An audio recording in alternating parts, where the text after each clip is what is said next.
Hi everybody, Beanmeister22 here. Today I'm going to show you how to put a bag in the Litter Robot 3. We have two of these Litter Robot 3s, but I do not use the Litter Robot bags. I use the free ones they gave me, but if you go to the website, it's $25 for 25 bags. Now if you get 50 bags, it's, $35, but at the low level, that's $1 a bag.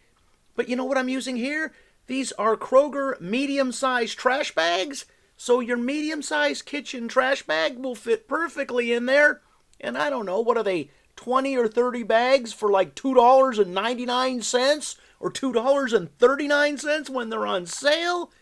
Yeah, I'm not even going to try to do the math on that, but I know $25 for 25 bags is not as good as under $3 for 20 to 30 bags. I'll just tell you that right there. You can put medium-sized kitchen trash bags in there. It works perfectly well and fine. And don't buy those expensive bags. Because, you're already looking at a $550 cat box. Like you say, well, you paid $550 for a cat box. Why can't I put $1 a bag? No, there's no reason to. Your standard medium kitchen trash bags fit fine, works well. All right, so I hope this was helpful. Leave your comments in the comment section. As always, thanks for watching.